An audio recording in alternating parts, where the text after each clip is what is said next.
tayo po'y magsimula ng ating gawain. Palakpakan po natin ang ating Panginoon. Hallelujah. Pangungunahan po tayo ng panalangin ni Ate KB. Sige po, let's pray. Hallelujah, Jesus. Hallelujah, Lord. Hallelujah, Holy Spirit. Aming Ama, aming Diyos, Banal na Espiritu, maraming salamat po sa umagang ito, sa iyong paggising sa amin. Tunay nga ang iyong biyaya ang aming naranasan. Maging kagalakan sa puso na narito kami, Panginoon, humaharap sa iyo, Panginoon. At magpupuri, magbibigay ng papuri, mag-aaral ng iyong mga salita. Maraming salamat po sa pagkakataong ito, Panginoon. At dalangin nga namin na ang kapayapaan at ang Banal na Espiritu ay malayang kumilos sa lugar na ito, Panginoon, upang kami makapagpuri, Panginoon, sama-sama magkaroon ng kapahingahan, Panginoon, sa isang buong linggo na nangyari sa amin, Panginoon. Ito po yung panahon o yung araw na kung saan pinagtitipon mo kami, Panginoon, at magkaroon ng pagpapalakasan sa bawat isa, Panginoon. Salamat po sa opportunity na ito, Panginoon, na ibinigay mo sa amin. At Lord, sa umagang ito, nais po muna naming hingi ng tawad, Panginoon, ang aming mga pagkakasala, ang aming mga pagkukulang, Panginoon, ang aming mga bagay na hindi namin nagawa o mga bagay na naisin mong gawin namin pero di namin nagawa. Lord, humingi kami ng tawad. At salamat po sa kapatawarang ito. Bagkus sa aming mga pagkukulang, Panginoon, ang ibinabalik mo pa rin sa amin na iyong katapatan, Panginoon. Maraming salamat po dito. Ikaw po ang maging sentro ng aming gagawin, Panginoon. Ang aming pag-aawitan, pagpupurihan, ikaw lamang po ang maitaas. At ikaw nga lamang po ang aming mapasalamatan. Naisin po namin na ibigay ang lahat ngayong umaga na ito, Panginoon, para sa iyo at sa gawaing ito. Mula sa pag-aawitan, sa pag-aaral, Panginoon. At maging sandata namin ito para pa sa susunod na mga araw na meron kami dito, Panginoon. Maraming salamat. Ingatan mo po ang bawat isa, lalo na po yung mga papunta pa lamang, Panginoon, ay gaya ng pag-iingat mo sa amin na nakarating dito, ay ganun din nga po ang gawin mo para sa kanila. Maraming salamat po. Ikaw po ang maitaas sa oras at araw na ito, Panginoon, sa tanging pangalan ni Jesus. Amen. Tayo po umawi sa ating Panginoon.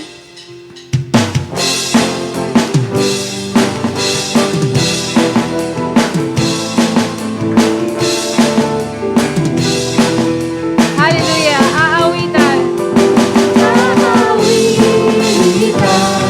Langit ang pagmamasdan, ang iyong kagandahan, Diyos ng kamalalan. Habang buhay, mapuri ko'y tataas, hindi magwawakas ang aking pagsamba. Habang buhay, pag-ibig ko'y ibibigay, O Diyos, pagkat wala na nga sa'yo ay mamatay. Pupurihin, lagi nang sasambahin ang pangalan mong banal, sa tuwina ay sasambitin. Aawitan, lagi ng pagmamasdan, ang iyong kagandahan, Diyos ng kabanalan. Habang buhay, papuri ko'y tataas, hindi magwawakas ang aking pagsamba. Habang buhay, pag-ibig ko'y ibibigay, pagkat wala na nga sa'yo ay mamatay.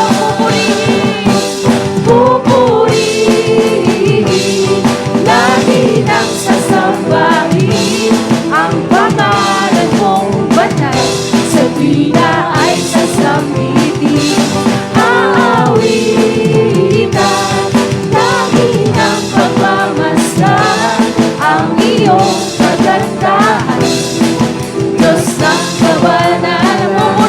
Pupuri, Opo Diyos, sa lamang po ang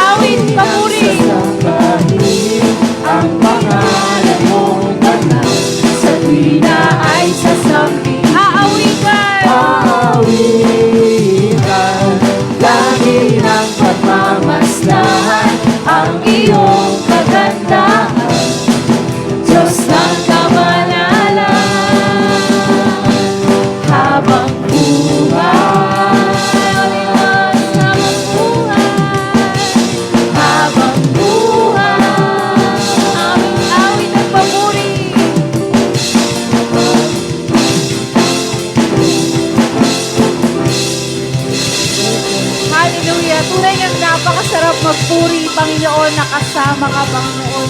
Kasama ang aming mga kapatid sa pananampalataya. Walang hanggan, Panginoon. Ang dulot mo sa amin, Panginoon, kapayapaan, pag-asa, O Diyos, na sa iyo lamang naming matatagpuan. Hayaan mo nga po ang awiting ito ay aming silbing pasasalamat sa iyo, Panginoon, sa iyong mga ginawa para sa amin. Napakabuti mo, O Diyos. Hallelujah.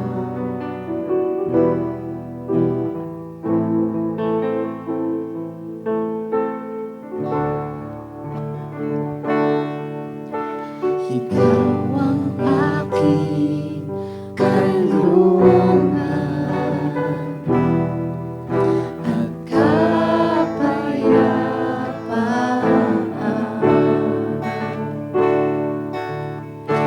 Ang dulot mo ay pag-asa. Tugon ko'y pagsamba.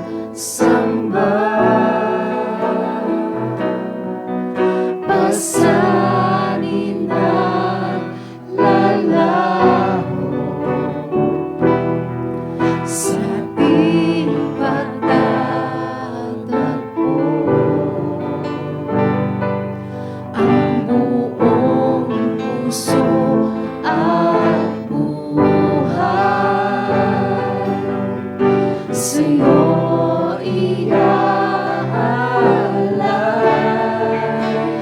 Diyos, ikaw nga'y karapat-dapat, pag-alayan ng pagsamba, pagmamahal at pagdakila, alay sa'yo, aming Ama. Diyos, ikaw nga'y karapat-dapat, pag-alayan ng pagsamba, tanging hangarin ang ikaw ay sambahin.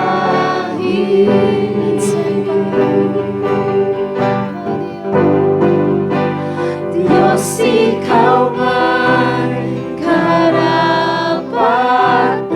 karapat-dapat,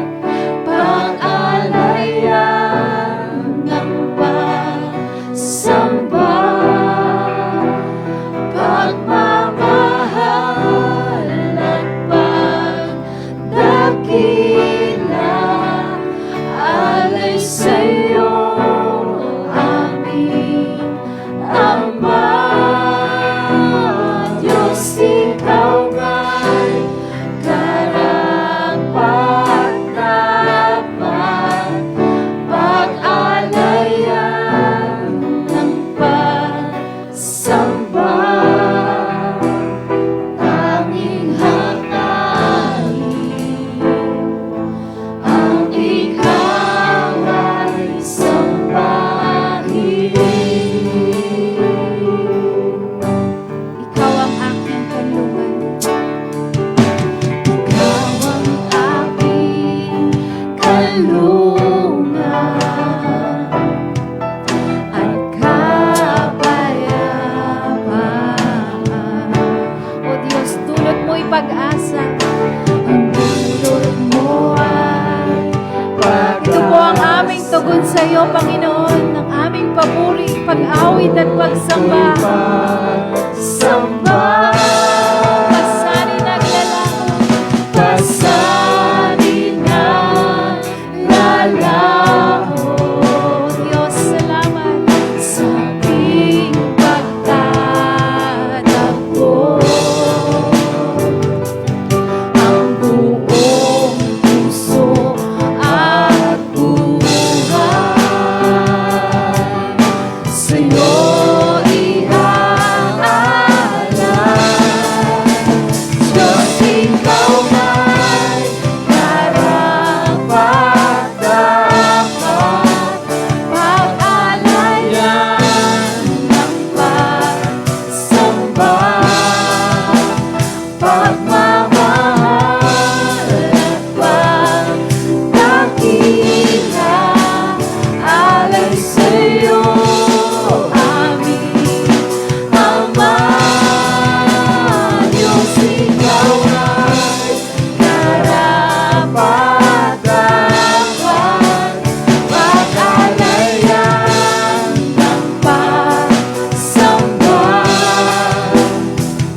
Tanging hangarin ang ikaw ay sambahin. Minsan paawitin natin, ikaw ang aking kanlungan. Ikaw ang aking kalungan, kapayapaan. Salamat po, Diyos. Ang dulot mo ay pag-asa. Tugon ko'y pagsamba. Pasanin ng lalaho sa ating pagtatagpo. Ang buong puso at buhay sa'yo iaalay. Diyos, ikaw ay karapat-dapat. O Diyos, hallelujah. Papuri at awit para sa iyo. Pagmamahal at pagdakila alay sa'yo, aming Ama. Diyos, ikaw ay karapat-dapat. Pag-alayan ng pagsamba. Tanging hangarin ang ikaw ay sambahin.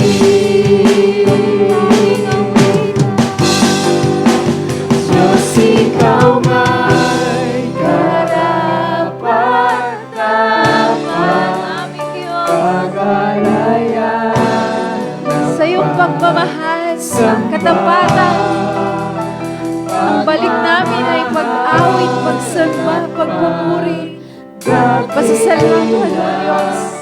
alay sa'yo, aming Ama. Diyos, ikaw ay karapat-dapat. Pag-alayan ng pagsamba.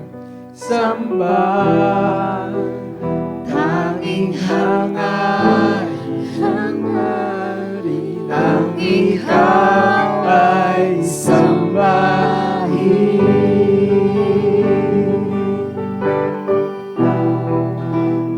Tanging hangarin ang ikaw ay sambahin.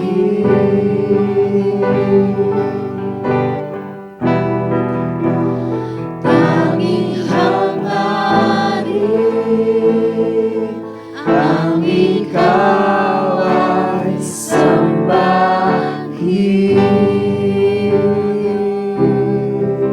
Tunay awit, papuri ang aming balik sa iyo, Panginoon, sa iyong kabutihan para sa amin. Hayaan mo nga po na dito namin mailabas, or hindi lamang namin sa pag-awit at pagsamba namin mailabas ang aming pasasalamat sa iyo. Bagos, Lord, magawa namin ang nais mo para sa amin, Panginoon.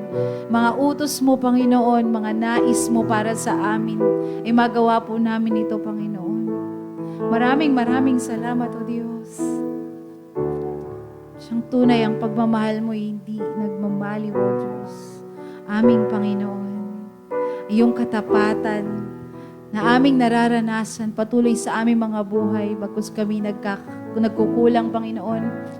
Pero kitang-kita namin, Panginoon, kung paano mo ibinubuhos ang iyong mayamang biyaya, iyong katapatan, ang iyong pagmamahal para sa amin. Maraming salamat po.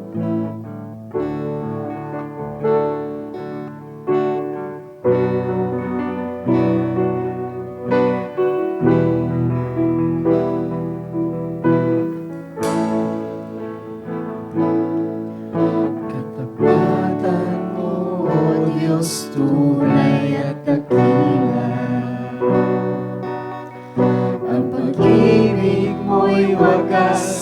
walang kapantay sa aming puso, sa aming buhay. Papurit pagsambay, iaalay. Bukas, noon, ngayon, magpakailanman, luwalhatihin ka.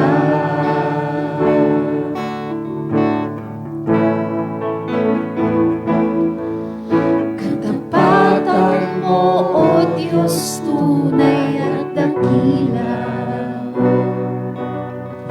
Ang pag-ibig mo'y wagas at walang kapantay sa aming puso, sa aming buhay. Papurit pagsambay, iaalay. Bukas, noon, ngayon, mapakailanman, luwalhatihin ka.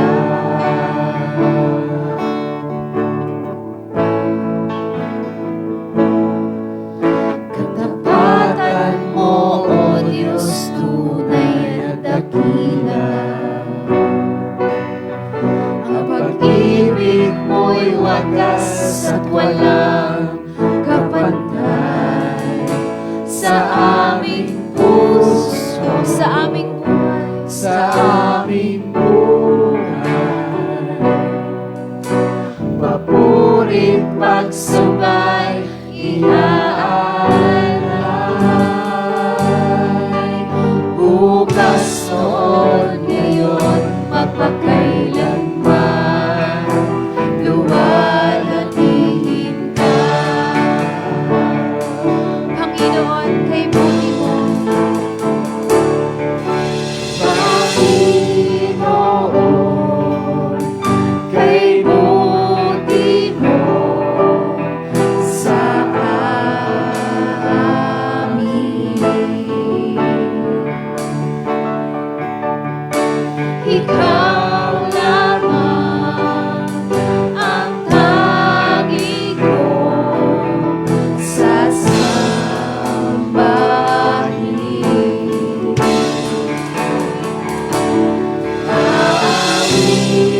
Awitan kita at pupurihin,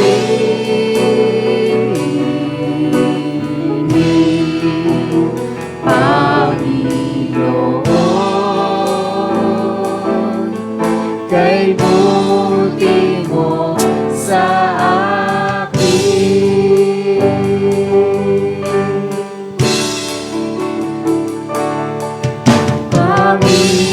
Panginoon, kay buti mo sa akin.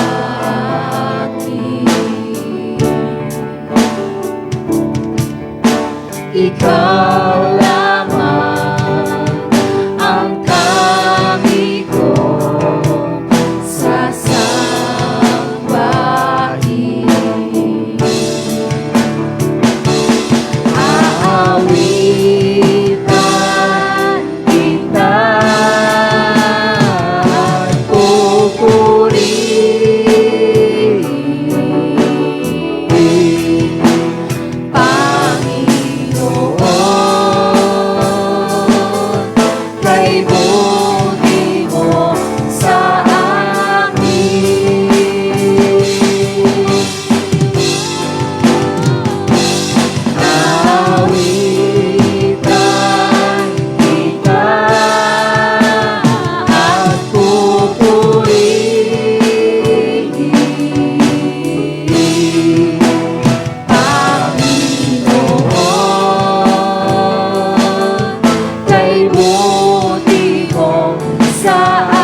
kay buti mo sa akin.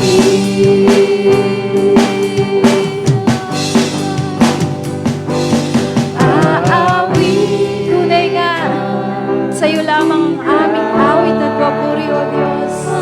Napakasarap magpuri. Napakasarap awitan ang dakilang pangalan mo, Panginoon. O Diyos, salamat. kay buti mo sa akin.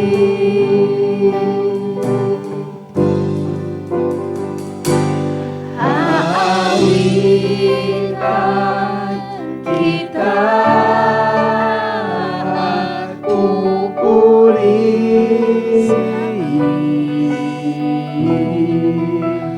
Panginoon,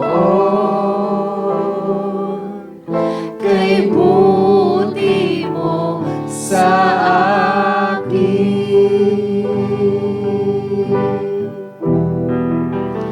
Panginoon, kay buti mo sa akin. Sabi ko, Panginoon, kay buti mo sa amin.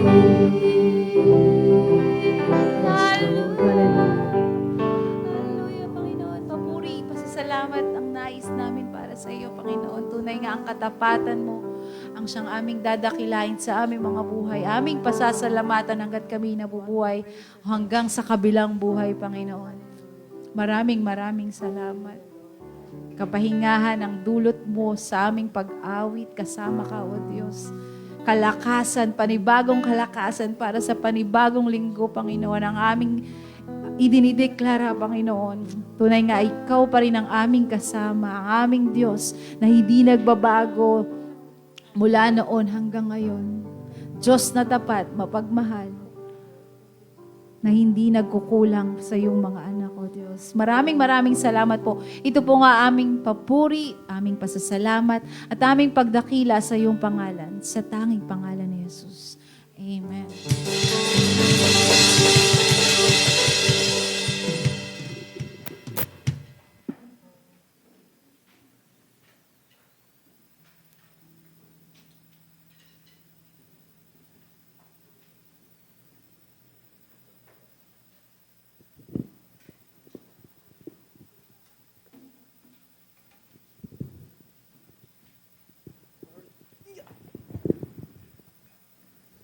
Mic test, 1, 2.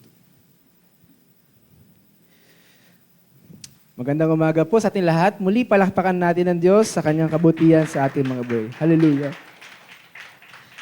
Sige po, bago po tayo dumako sa kanyang mga salita at sa pag-aaral ng kanyang salita, tayo po ay magbasa ng sabay-sabay kung ano yung ating aralin. Maaari ko bang hingan na kayo ay tumayo po? Tayo lahat ay tumayo muli. Pasensya na. Tayo po ay sabay-sabay nating basahin yung ating talata. Hagay, 1 hanggang sa matapos yung nakaslide. Okay? Sige, game. Hagay 1, verse 1 hanggang 14. 1, 2, 3, go. Nang ikalawang taon ni Haring Dario, ng unang araw ng ika-6 na buwan, dumating ang salita ng Panginoon sa pamamagitan ni Propeta Hagay kay Zerubabel na anak ni Shealtiel, na gobernador ng Huda, at kay Jose na anak ni Jehozadak na pinakapunong pari. Verse 2, ganito ang sabi ng Panginoon ng mga hukbo. Sinasabi ng bayang ito na hindi pa dumarating ang panahon upang muling itayo ang bahay ng Panginoon. Verse 3, nang magkagayoy, dumating ang salita ng Panginoon sa pamamagitan ni Propeta Hagay. 4, panahon ba para sa inyong mga sarili na manirahan sa inyong mga bahay na may kisame, samantalang ang bahay na ito ay nanatiling wasak? Verse 5, ngayoy ganito ang sabi ng Panginoon ng mga hukbo, pag-isipan ninyo ang inyong mga lakad. Verse 6, kayo'y naghasik ng marami, ngunit umaani ng kaunti. Kayo'y kumakain, ngunit hindi kayo nabubusog. Kayo'y umiinom, ngunit hindi kayo nasisiyahan. Kayo'y nagdaramit, ngunit walang naiinitan. At kayong tumatanggap ng sahod ay tumatanggap ng sahod upang ilagay sa supot na may mga butas. Verse 12, Nang magkagayon, si Zerubbabel na anak ni Shealtiel at si Jose na anak ni Jehozadak na pinapunong pari, pati ang lahat ng nalabi sa bayan ay sumunod sa tinig ng Panginoon nilang Diyos at sa mga salita ni Propeta Hagay na siyang sinugo ng Panginoon nilang Diyos at ang bayan ay natakot sa harap ng Panginoon. 13, Nang magkagayoy, nagsalita si Hagay na sugo ng Panginoon ayon sa mensahe ng Panginoon sa bayan.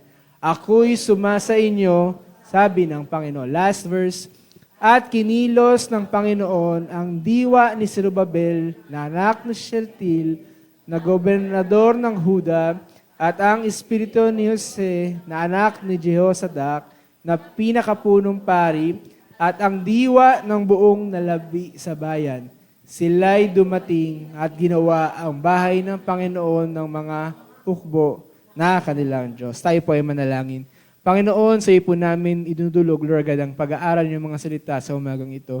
Kayo po ang magturo, magbigay ng kaliwanagan, higit lalo, magpakita, Panginoon, sa amin ang dapat naming matutunan, maisabuhay, mabago, Panginoon, sa amin. At tunay nga, patuloy mo kami binabago araw at kasama ito sa proseso ng ngayong pagiging banal, pagpapaging banal sa amin, Panginoon. Salamat dahil alam namin, Lord God, na hindi kami mag-aaral ng gamit lang ang aming katalinuhan, kundi kami ay aasa at idepende sa banal na Espiritu Santo na siyang nasa sa amin at patuloy magbibigay ng katotohanan patungkol sa inyong mga salita. O Diyos, ihanda niyo po ang aming puso, ang aming isip, ang aming mga tenga, hindi lamang sa pakikinig, kundi maging sa pagtugon ng aral ng inyong mga salita sa umagang ito.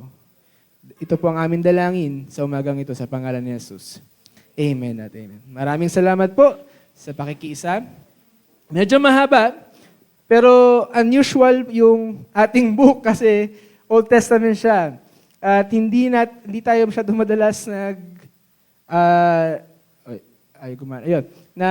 ating pag-aaral. Pero, madamay ko po kayo kasi sa taong to, ang plano ko, ang goal ko ay matapos ko po ang Old Testament.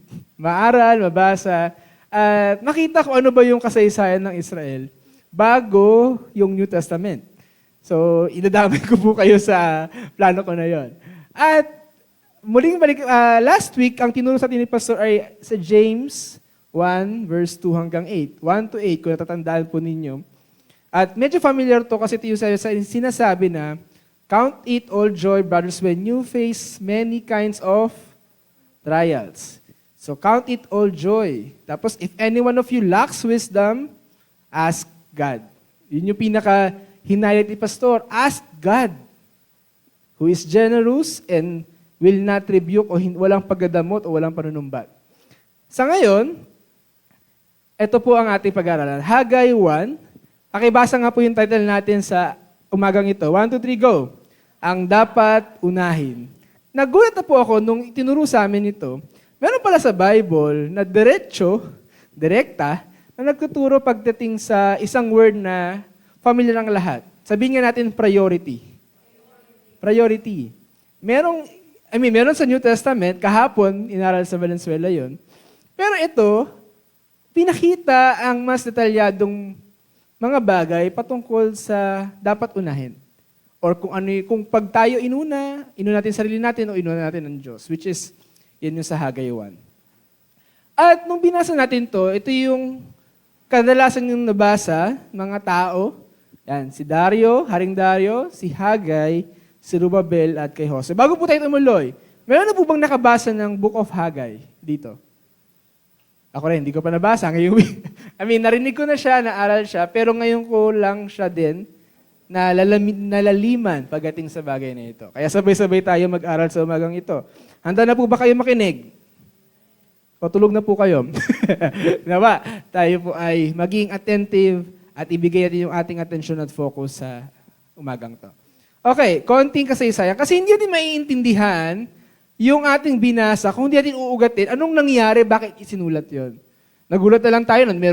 Merong si Darius o Darius sa Tagalog, Jerusalem, marami, di ba, nakakabulol.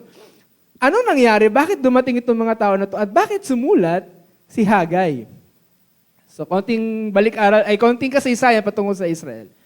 Sa punto ng pagkakataon ito, ang Israel, yung 12 tribo, ay lagi at lagi na lang merong kasalanan ng idolatry and injustice. Ibig sabihin, nangangalunya o may ibang Diyos at kawalang hustisya sa pamamahala ng bayan ng Israel.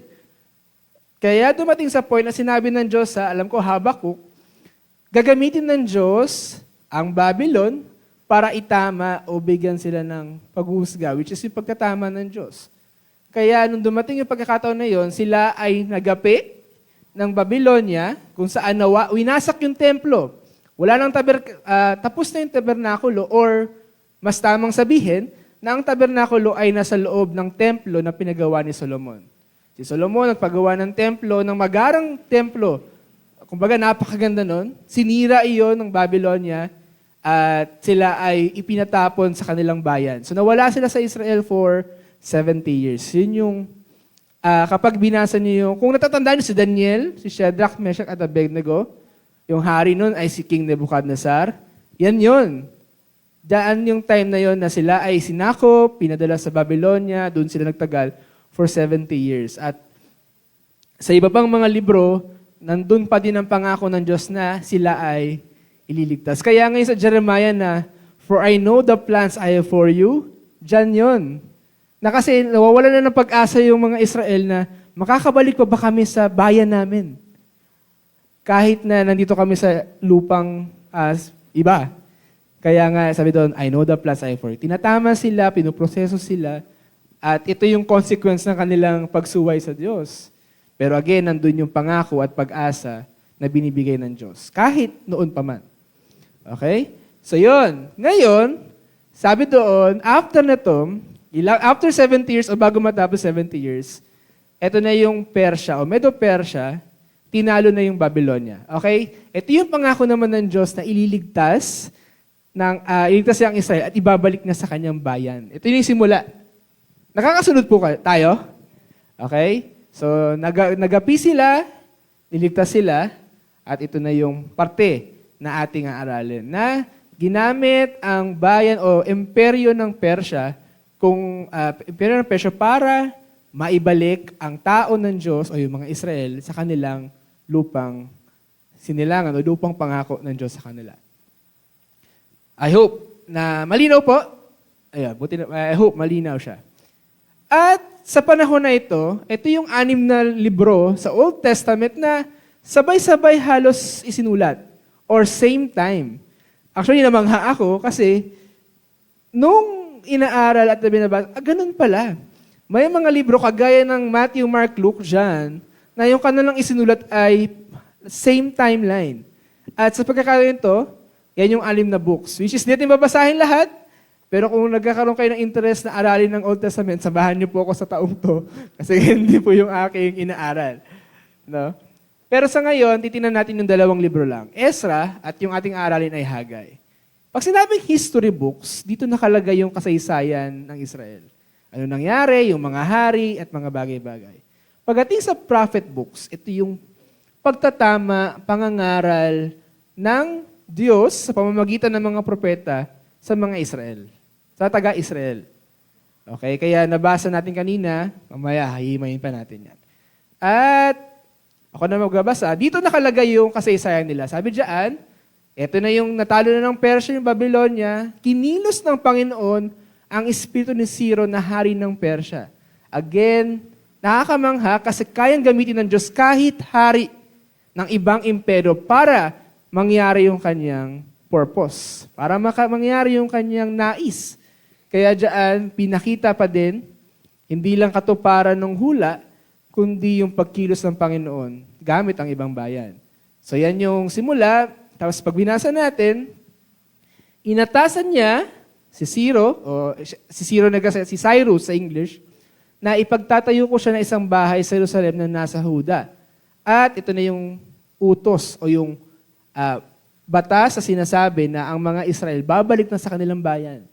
Sino man sa inyo ang kabilang sa kanyang buong bayan, pumunta siya sa Jerusalem na nasa Huda at muling itayo ang bahay ng Panginoon. Kasi nga, winasak yung templo, winasak ang lupain ng Israel at sila ay pinadala sa Babylonia. Ngayon, ang purpose, basahin natin ulit, ang purpose ay muling itayo ang bahay ng Panginoon, which is yung templo.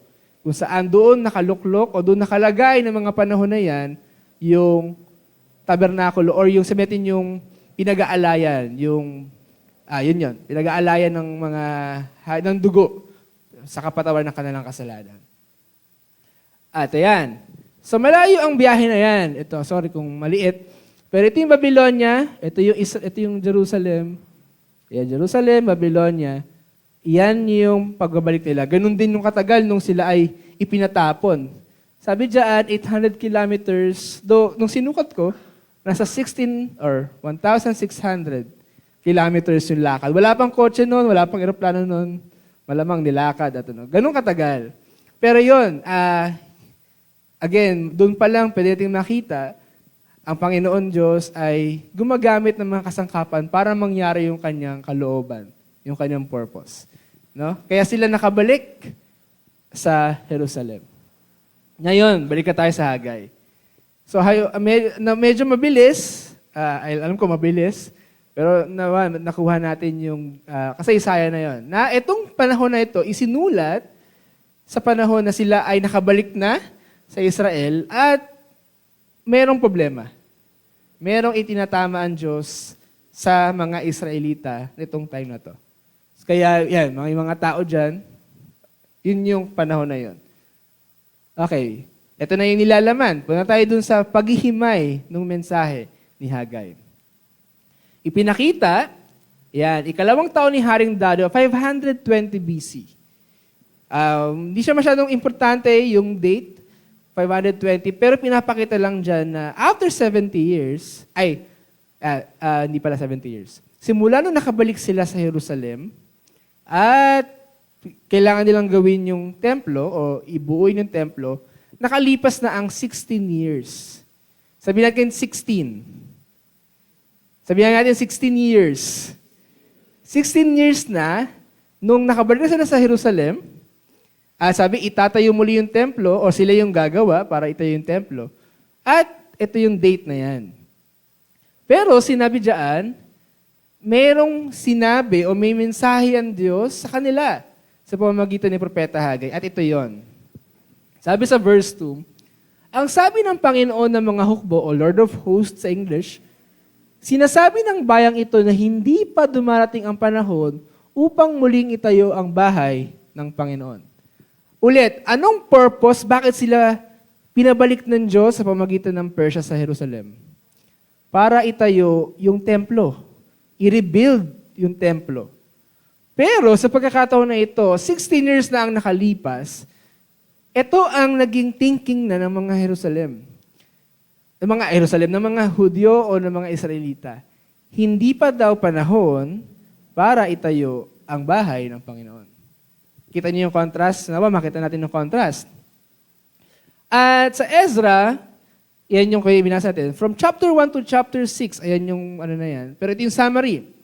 Sa Ezra 1, ito yung proclamation o yung batas na sila pinabalik. Sa chapter 2, ito yung mga listahan ng mga taong nakabalik. Sa chapter 3, sinimulan na. Ayan, tingnan natin yan. Sa chapter 3, nasimulan na yung pagtatayo ng templo. In fact, nauna na yung altar at yung pundasyon. Sorry, mali yan. Yan temple. Yung pundasyon ng templo, nasimulan na. Kumbaga, nakapag-laying of groundwork sa atin ngayon, may hukay-hukay at ano pa eh. Pero sangat nila, natayo na yung altar, nagawa na, at maging yung pundasyon ng templo. Pagdating sa chapter 4, may mga tumuligsa, may mga oposisyon, may mga tao na kinakalaban o pinatitigil yung paggawa ng templo. To the point na napuwersa ang mga Israelita na itigil nung time na yon. Merong batas na isinulat para itigil sila. Ayaw pagawin. At nakalipas na nga ang 16 years nung hindi pa rin nagagawa. So, tao lang yung gumawa ng batas. Kumbaga, siniraan, tinuliksa, pinuwersa. Ayan yung mga chapters, pwede nyo pong balikan, para matigil yung pagkapatayo ng templo. 16 years na ang nakalipas. At ngayon, dumating na sa kaisipan ng mga tao, ng mga tagaisalita, na hindi pa rin tama ang panahon para mag-itayo o muli buuin yung templo. At makikita natin yung contrast ito sa mga sunod na verse. Sabi sa verse 3, muli, may salita ulit ng Panginoon sa pamamagitan ng propeta. Tingnan niyo po ito, verse 4. Sinabi ito ng Panginoon, panahon ba para sa inyong mga sarili na manirahan sa inyong mga bahay na may kisame, samantalang ang bahay na ito ay nanatiling wasak? Anong nakikita natin dyan? Ano yung pwede natin makita dyan? Yung paneled house, ibig sabihin, hindi yan yung may jalousie o salamin. Sa panahon nila, ito ay cedar wood. Di ko alam kung tama yung pagkakabigas ko. Pero sabihin na lang natin na itong materyales na ito ay ginagamit karamihan para sa mayayaman. At sinasabi sa verse kanina na ang bahay ng mga Israelitang ito ay buo na at ito pa yung gamit. Tapos ang thinking nila, hindi pa panahon para gawin yung templo. Kahit may resources, kahit na may ganun. At, tingnan natin. Sabi sa verse 2, hindi pa daw panahon. Pero yung bahay nila, maganda, okay na. Tapos sabi ito, hindi pa daw panahon para itayo ang bahay ng Panginoon at ito ay nanatiling wasak. Anong problema? Problema ba na, masama ba na tumira sa magagandang bahay? Kung meron po kayong magandang bahay, masama bang tumira doon? Hindi. Anong issue? Ano ang problema? Again, makikita natin na inuna nila sino? Ang kanilang sarili. Ang purpose kaya sila pinabalik para itayo muli ang templo ng Diyos. Yun yung purpose, yun yung mission, yun yung kailangan nilang gawin. Una at una. Pero, nauna pa yung kanilang sarili bago ang bahay ng Diyos. At yan ay may epekto. Kapag inuna ang kagustuhan ng sarili kaysa sa kagustuhan ng Diyos, meron ng epekto in the long run. Which is, ito na nga. Sabi sa verse 5, pag-isipan ninyo ang mga lakad. Ang inyong mga lakad. Consider your ways. Anong nangyayari sa kanila nung inuna nila ang kanilang sariling tahanan bago ang templo ng Diyos? Sabi diyan, ito yun, naghasik ng marami, umani ng kaunti. Kumakain pero hindi nabubusog. Umiinom ngunit hindi sisiyahan. Nagdaramit ngunit walang nainitan. Tumatanggap ng sahod pero ito ay parang inilalagay lang sa supot na may. Sino nakaka-relate? Diba? Actually, natawa ako nung nabasa ko siya sa Tagalog kasi parang naririnig ko yan sa mga nagkatrabaho. Parang sahod, mabilis lang. Parang nahawakan mo lang, wala na. Diba? Dumaan lang si Judith. Pero ito yung nakikita natin sa verse 6. Nung inuna nila ang Diyos, actually hindi. Inuna nila ang kanilang mga bahay, yung kanilang sarili, walang pakinabang o walang naging ganong kaganansya. Walang kasapatan. Umiinom, kumakain, hindi nabubusog, hindi nasisiyahan. Tapos maraming damit, pero wala namang saysay. At yung sahod, mabilis lang, walang patutunguhan. Kapag, mamaya titinan pa natin yan, pero sa kanilang panahon nang isinulat ito yung nararanasan nila. Kaya sabi ng Diyos sa pamamagitan ni Hagay, pag-isipan ninyo yung inyong mga lakad.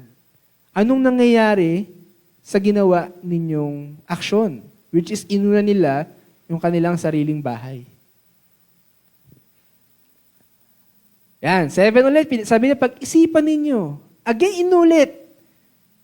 Sabi dyan, umahon kayo sa bundok, kumuha kayo ng kahoy at itayo ninyo ang bahay upang kalugdan ko iyon, at ako'y luwalhatiin, sabi ng Panginoon. Konting disclaimer. Nasa pag-aaral pa lang tayo ng original na intensyon ni Hagay sa mga tao noon. Hindi pa natin to ina-apply sa atin, ha? Okay? Tingnan natin bakit isinulat ito. In fact, mamaya, titingnan natin ano yung pwede ting maisabuhay, makita sa atin sarili. Pero sa kanila, ito yung purpose. Inuna yung kanilang bahay kaysa sa bahay ng Diyos. At sinabi pa ng Diyos, pag-isipan nyo yung kayong buhay. Anong ginagawa ninyo ngayon? Ito yung pangalawa. Sabi dyan, umahon kayo sa bundok, kumuha kayo ng kahoy, at itayo nyo ang bahay. Again, comparison na yung kanilang bahay, meron namang gamit, meron namang kahoy, maganda pa nga, gawa na yung bahay nila. Pero yung sa bahay ng Diyos, wala pa. Sira pa.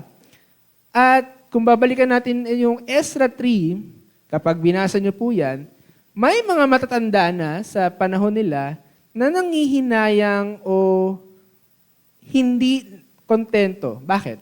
Kasi nakita nila yung templo ni Solomon na pinagawa na napakagara, na napakaganda. Pero itong templo na ito na kasalukuyang sira, nasimulan na pero hindi natapos o hindi pa tapos, parang hindi ito nasusukat sa ganda nung una. Kaya parang ang sabi nga ay, nung pinagdiriwang ng iba, yung paggawa ng pundasyon ng templo, yung iba ay nagsasaya. Pero yung iba, hindi. Kasi yung actually pertaining sa mga nakakita sa templo ni Solomon. Ganun, pinagkukumpara. Pero anong ng Diyos? Hindi naman kailangan parehas. At this time, sabi niya nga dyan, kumuha kayo ng kahoy at ito niyo ang bahay. Hindi kailangan nung kasing ganda na puro alahas, kung mababasa natin yon. Ang sinasabi na ng Diyos, kumuha kayo ng kahoy at itayo niyo ang bahay. Ibig sabihin, kung anong ginamit niyo sa inyong pansariling bahay, walang problema sa akin kung yun din. Kung yung same na kahoy na din na yun, walang problema. Pero, inuna nga nila ang kanilang sarili. At matandaan natin, nasa tipanan sila, nasa kasunduan sila, na kapag ginawa mo ito, meron kang pagpapala. Kapag hindi mo ginawa ito, meron kang sumpa. Nandun sila sa kasunduan na yon. At sa templo pa ng Diyos, mamaya, tingnan natin, sabi diyan, kung itinayo nyo, kumuha kayo ng kahoy, itayo nyo ang bahay ko, yung templo, upang kalugdan ko yun at ako'y luwalhatiin. Kahit na simple yung gamit, ang purpose nga ay to glorify God luwalhatiin ng Diyos. Bigyan siya ng kaluguran. Pero hindi, ang inuna nila ay ang kanilang sarili. At, sabi diyan, kayo ay naghanap ng marami, nakakita, pero ang gusto ko po yung kalahati. Bakit? Inulit yung sa verse 6 Pero bakit? Sabi ng Panginoon ng mga hukbo, dahil sa aking bahay na natiling wasak, samantalang tumatakbo ang bawat isa sa inyo sa kanya-kanyang mga sariling bahay. Ibig sabihin, nandun pa din yung punto, inuna nyo kasi yun yung mga sarili. At kaya, nararanasan nyo yung kahit naghahanap kayo ng marami, kaunti lang, at nang inyong dalhin sa bahay, like yung sahod, parang hinipan lang. At bakit ito importante? Kung kayo tatanungin sa pagkakatanda po natin, ano ba ang kahalagahan ng templo o ng tabernakulo sa kanilang panahon? Ano ang nire-representa nito sa mga Israel?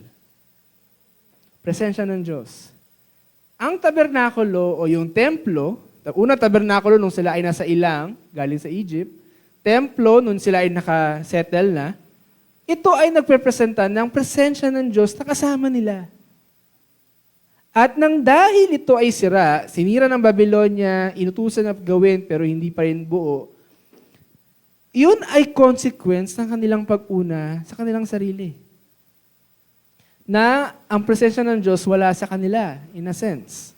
Hindi kasi buo yung templo. Kaya yun yung pinauuna sa kanila Kaya nga ang naging bunga nito, dahil sa inyo, pinipigil ng langit, ito yung parusa, yung sumpa na sinasabi, na nasa itaas ninyong hamog at pinagkakait ng lupa ang bunga nito. At pinahihintulutan ng Diyos kahit yung tagtuyod sa lupa, sa mga burol, yung sa mga ani nga na sinasabi. At kahit, sabi doon, ibinubungan ng lupa, tao at mga hayop, at sa lahat ng pinagpapagalan. Or lahat ng tinatrabaho parang walang kwenta. Walang kasapatan, walang saysay, parang walang pinatutunguhan. Kasi ang inuuna ay ang sarili. Inuna ng mga Israel yung kanilang sarili. Yan man ay dahil takot, merong mga tumutulig sa kanila. Isa yon, maaaring discouragement. Pero pangalawa, malinaw sa Hagay na ang kanilang thinking, kami muna. Ako, yung bahay namin, bago yung bahay ng Diyos. Yan, no? Kahit tagtuyot sa lahat ng pinagpapagalan. Yan. Kung titignan niyo sa Deuteronomy 28, nandyan yung mga pagpapala at sumpa. Sa tipan nila noon. Kaya nangyayari. Even sa presensya ng Diyos, dahil hindi buo yung templo, walang bahay ang Diyos sa kanila. Hindi nananaan sa kanila ang Diyos. Kasi yung templo nga ay sira. Kaya kinailangan itama sila sa pamamagitan ng salita ng Diyos sa katauhan ni Hagay. Si Hagay yung nagpapahayag. Ngayon, dito natin sasalamin. Kaunting reflection. Sa mga detalye na yon, nang nangyari noon, bakit isinulat, anong ginawa ng Israel, ano ang pwede nating salaminin o tingnan sa ating mga buhay? Medyo maliit. Sorry. Okay, sabi ko, naisip ko lang naman. Sinasabi o iniisip ko ba na wala akong oras sa Diyos at ang mga bagay patungkol sa Kanya, pero kapag tiningnan, abala ako sa maraming bagay.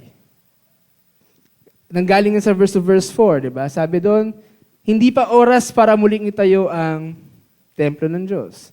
Maaaring dahil sa mga kaaway nila, pero malinaw sa mga verses kasi gusto nilang unahin ang kanilang sarili. Pero sa atin ba? Tingnan natin, meron na ba tayong time na sinabi natin, wala kang oras sa Diyos, oh Lord, ito muna gagawin ko. At kadalasan ngayon sa aming henerasyon, sa mga nagtatrabaho, na kasing edad ko, ang kadalasang dahilan kaya walang oras sa Diyos kasi busy. Yung simpleng tanong sa amin na nakakapagbasa ka ba ng Biblia? Nakakapag-pray ka ba? Busy. Wala kang oras sa Diyos. Pero kapag busy ka sa trabaho, busy ka sa ganyan, o kaya yung oras natin ay nauubos sa ibang mga bagay. Meron ba tayong parte na ganun? Na hindi man sa pagkatayo ng templo ng Diyos, pero pagdating sa mga bagay ng Diyos, wala tayong oras. Pero pagdating sa mga kagustuhan ng sarili, ang dami nating oras. Ayan, sabi ko nga, example, sa panalangin. Nakakapanalangin ba tayo? Pero pag tinanong, anong balita sa Facebook, sa ganyan. Alam natin. Alam ko. Ako na lang. O kaya, sa pagbabasa ng salita ng Diyos, meron ka bang oras? Nakakapag-spend ba tayo ng oras sa pagbabasa para matutunan kung sino ang Diyos? Ano yung dapat mabago sa atin? Pero kapag iba pang mga bagay, alam natin. Pero pagdating sa salita ng Diyos, wala kang oras. Pagdalo sa gawain sa simbahan, hindi lang pag-Sunday ito sa iba pang mga bagay. Meron ba tayong kakilala o na-invite minsan? Hindi na lang sila. Yung mga mananampalataya na, minsan, dumating na ba tayo sa punto na gumawa na tayo ng excuse para hindi pumunta sa ganito? Sa gawain o pagkitipon sa loob ng church. Alam niyo po ba ito ay naranasan ko kahapon? Or nung Friday? Kasi, kwento ko lang po. Nung Friday, may nagaya sa akin na pumunta sa isang event sa church nila. Ngayon, meron kaming Bible study kahapon. Ako po, nabanggit ko sa music kanina na medyo nanghihina napanghinaan ako ng loob pagdating sa Bible study kasi parang wala namang nangyayari, wala namang ganyan. Pero again, salamat sa Lord kasi nire-rebuke niya ako. May mga ginamit siyang tao, kahit napabiro yung chat or totoong ganyan.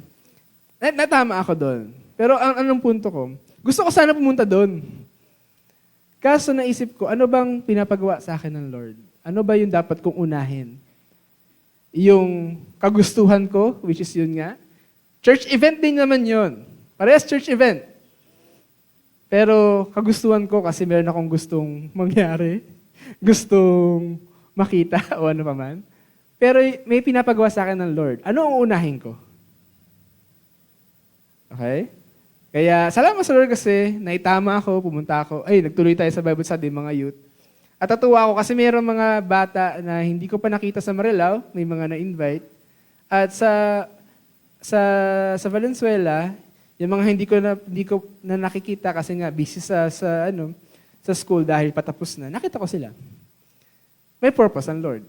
Pero hindi ko alam kung inuna ko kaya yon, yung kagustuhan ko lang, meron bang satisfaction sa akin? Hindi ko naman nasagot yun kasi nangyari na.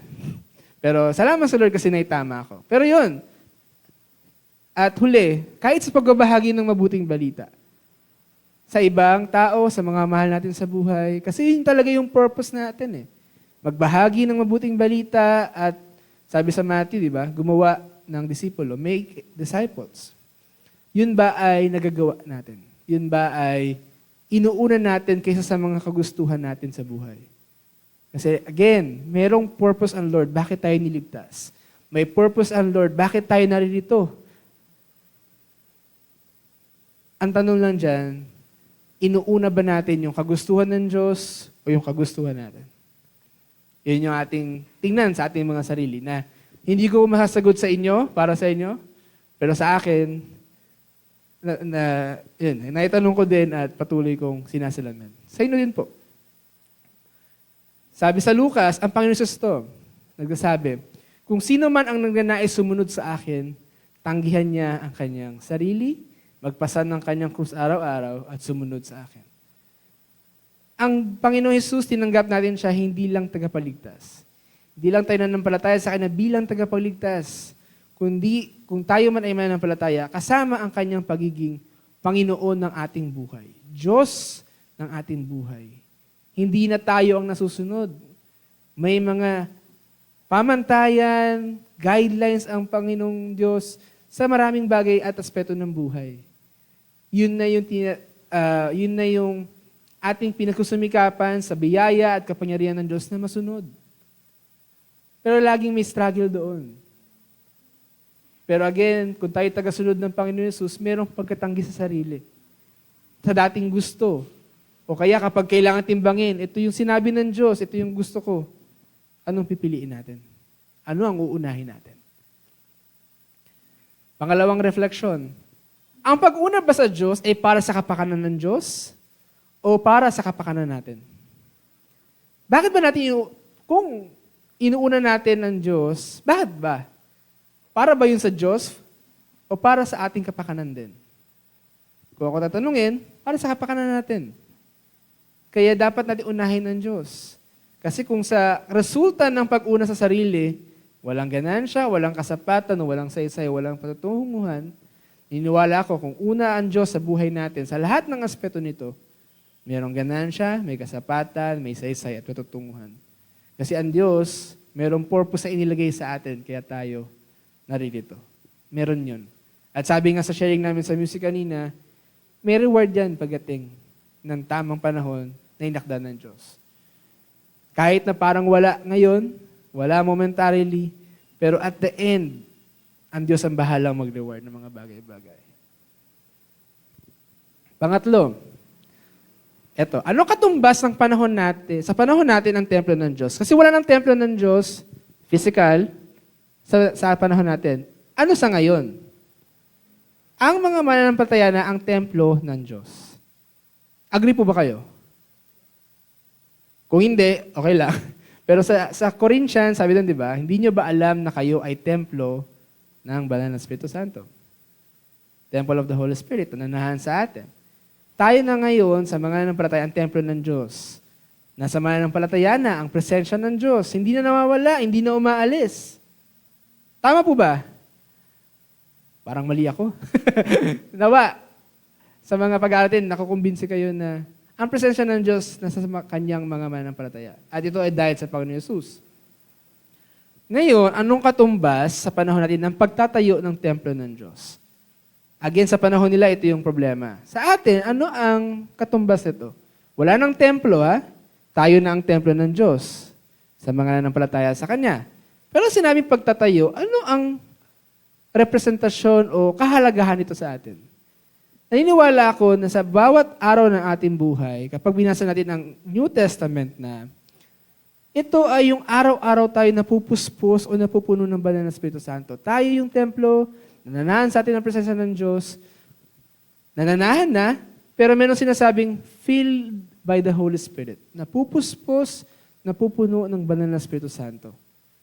At naniniwala ko, ito yung katumbas nito na sa araw-araw natin buhay, yung sinasabi natin mga spiritual disciplines like, sabi natin kanina, prayer, reading of the Word of God, or studying, ito ay paraan para tayo laging mapuspos ng banal na Espiritu, mapuno.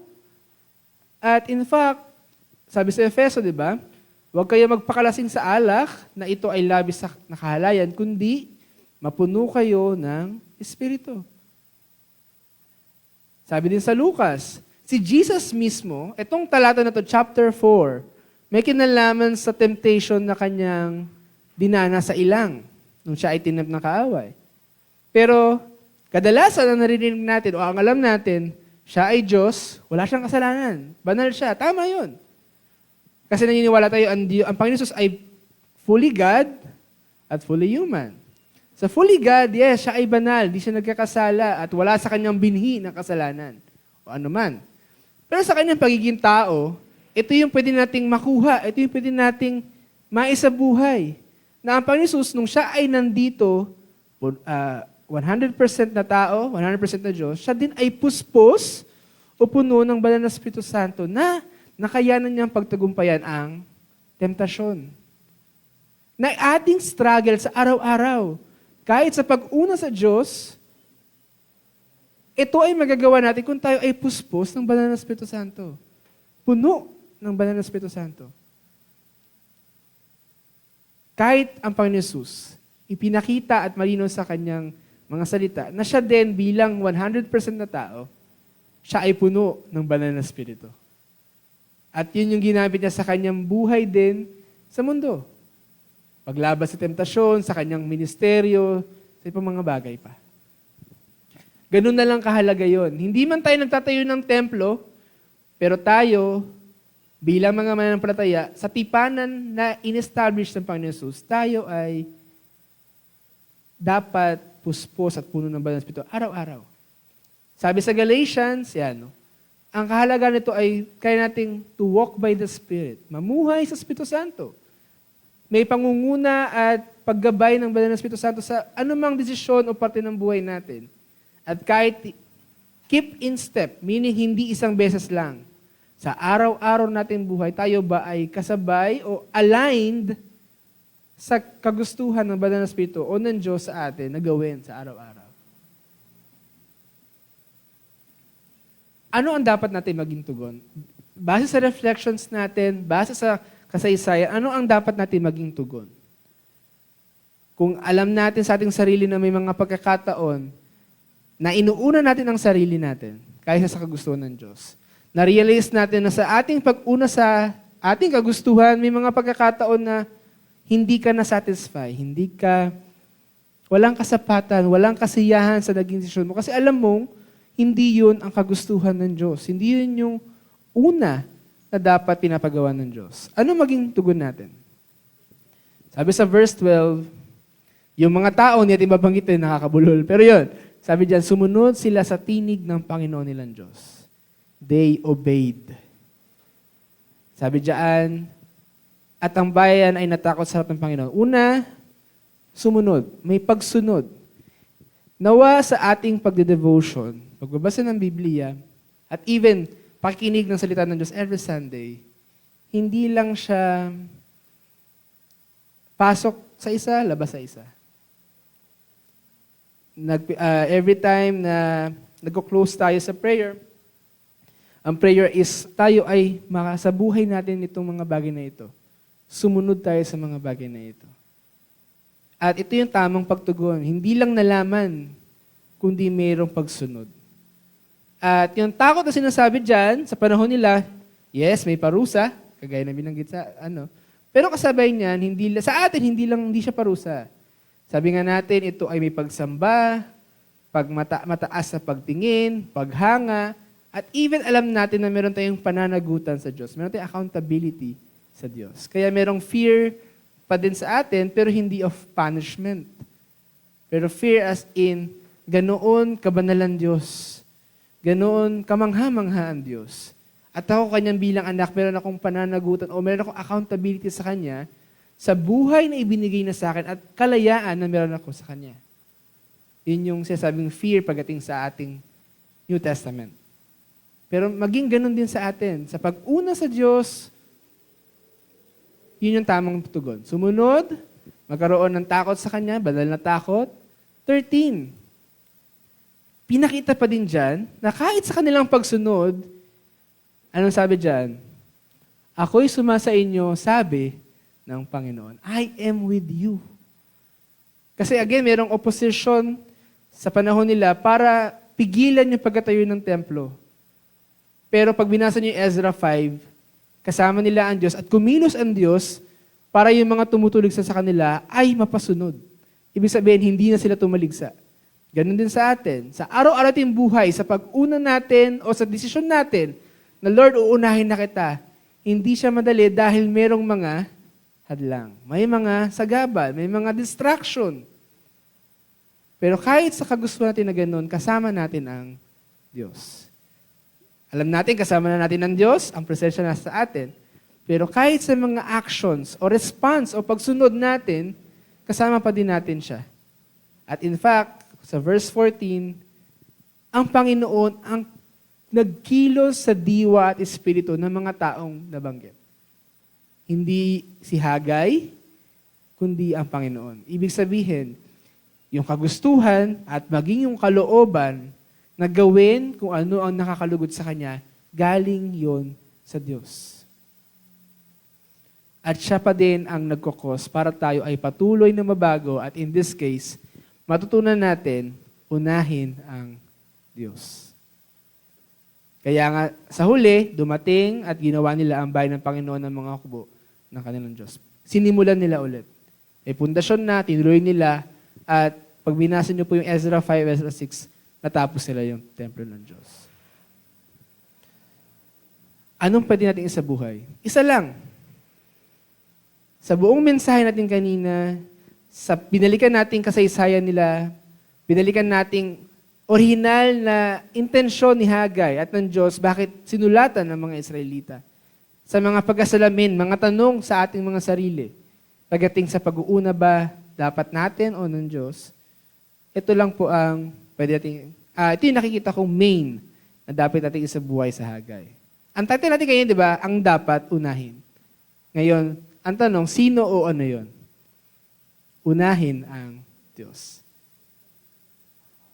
O ang Diyos ay unahin.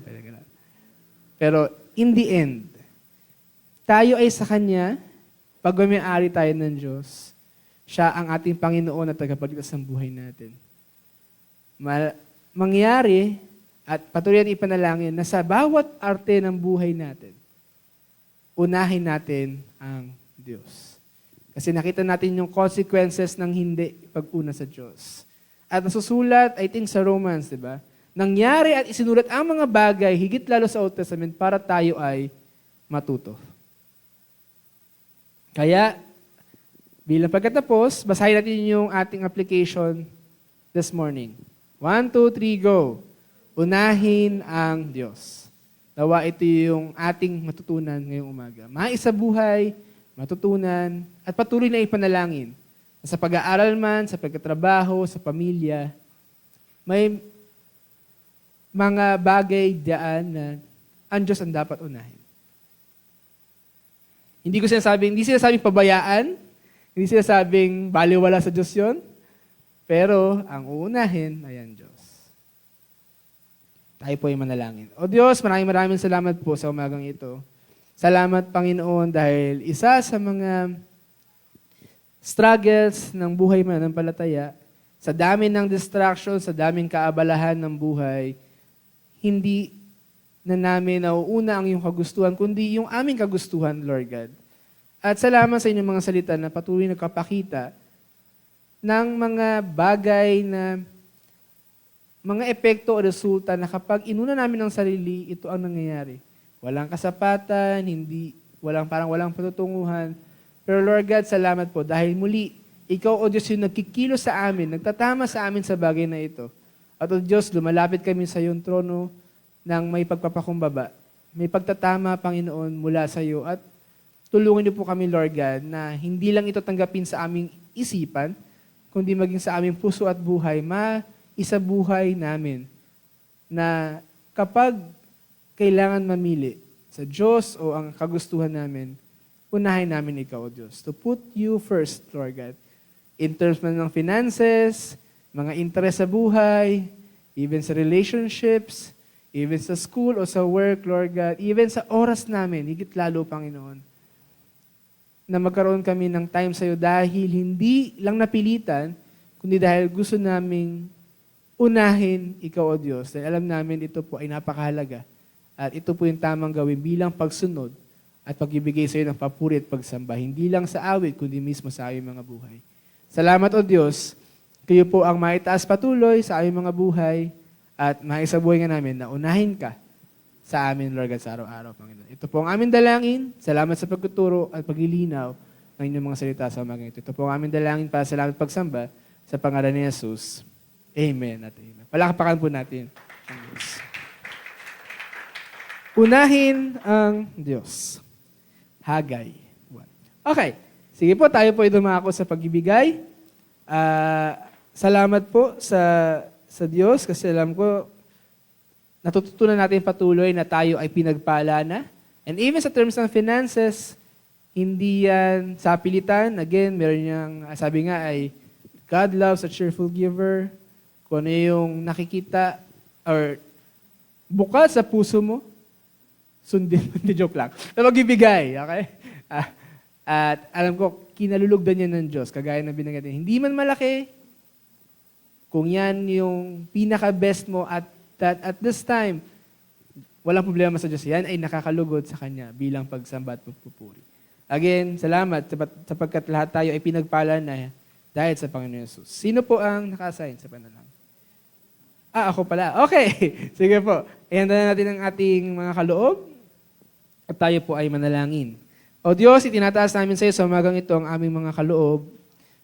Salamat, Panginoon, sapagkat tunay nga na kami ay malaya na hindi lang sa kasalanan, kundi malaya na ang aming mga buhay ay hindi lang ipagkaloob sa iyo, kundi, Lord God, gumawa ng mabuti, Panginoon. Dahil alam namin ito yung purpose, bakit niyo po kami niligtas. Ang aming dalangin sa aming pag-ibigay, matanggal kung meron mong mga agam-agam o pag-aalala. O Diyos, palitan mo ito, Lord God, ng kasapatan sa iyo, O Diyos, na ang pagbibigay hindi para pagpalain, kundi pinagpala mo na kami, kaya kami nakakapagbigay. At tunay na isang ekspresyon o paraan ng aming pagpupuri at pagsamba, even, Lord God, ng pananampalataya, na ibigay man namin ang bukal sa aming puso na ibigay, kung ito na lang po yung aming kayang ibigay, alam namin ikaw, O Diyos, ang nagpo-provide ng lahat, Panginoon. Sa kanilang sa aming mga pinagkakakitaan, kayo po ang magpala. Sa aming pinagkatrabahuhan, kayo po ang magpala sa amin at sa mga tao na sa paligid namin.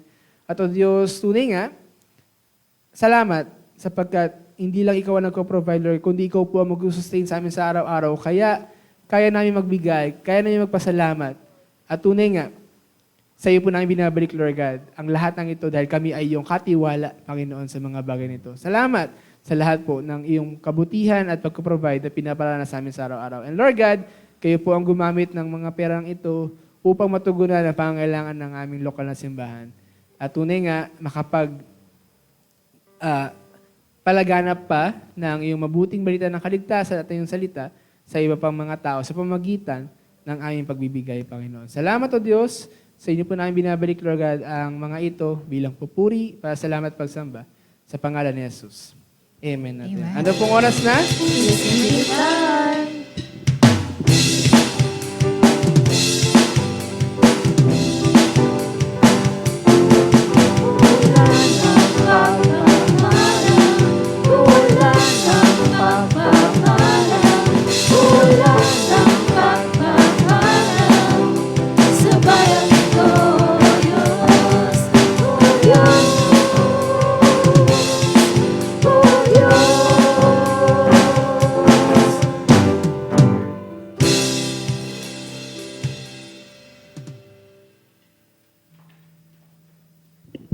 Sige po, bago tayo dumako sa mga announcement, tayo po ay mag-close sa panalangin. Kaya inanyan ko po ulit lahat at tumayo at tayo po ay manalangin pang wakas bago tayo mag-announcement. Let's pray.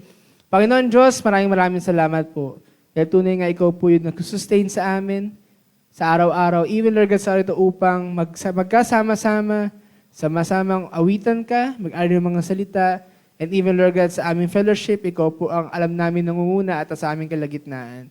O Diyos, salamat sa pagkapala niyo mga salita. Tunay na patuloy mo kaming binabago ayon sa iyong wangis at patuloy niyo po kaming itinatama, pinagiging banal, at tunay nga na ito po ay dahil mahal niyo po kami. At nawa, tumuhon kami, Lord God, sa pagsunod at patuloy na pagmamahal sa iyo dahil nga ikaw po ang unang mahal sa amin. Kaya meron kaming pagtugon ng pagsamba. O Diyos, sa linggong ito, kayo po ang patuloy na sumama sa amin. Ma-apply namin yung aming natutunan ngayon, pag-uuna sa iyo. At even, Lord God, sa aming mga inaalala sa mga oras sa ito man ay may kinalaman sa pag-aaral, sa trabaho. Kayo po ang alam namin na may kayang kumilos, Panginoon, sa mga bagay. Tunay nga, ikaw po yung Lord of Hosts. Ikaw po yung Panginoon ng mga hukbo. Ikaw yung sovereign. Ikaw po ang may authority, Panginoon. And Lord God, ang aming mga dalangin, hindi mo ito pinababawalang bahala. Nakikinig ka at tutugon ka dito, O Diyos. Kaya sa iyo namin ilalagak at ibibigay ang mga bagay na inaalala namin, Lord God. Even sa aming kalusugan, ikaw po ang magpalakas ng aming mga katawan, resistensya, Panginoon, even sa mga kailangan ma-provide ng Panginoon, kami magkitiwala sa iyo, that you are our great provider, and Lord God, you will supply all our needs according to riches and glory, Panginoon. Salamat sapagkat pwede kaming tumayo sa inyong mga pangako. Salamat, O Diyos, dahil pwede kaming tumakbo at sumandig sa inyo, Panginoon, dahil tunay nga ikaw po ang aming tanggulan at sandigan, Panginoon. At salamat, Panginoon, kasi alam namin sa muli namin pagkikita next week, patuloy namin itataas sa pagkapasalamat at pagsamba ang iyong dakilang pangalan, maging ang iyong kabutihan, katapatan, sa linggong ito, Lord God. Hindi ka nagbabago at salamat. Sa iyo namin binabalik, Lord God. Lahat ng papuri pa salamat sa pangalan ni Jesus. Amen at amen. Sige po, palakpakan natin ng Diyos at muli, magandang umaga po. Sandaling announcement po, patuloy niyo pong i-share yung ating live.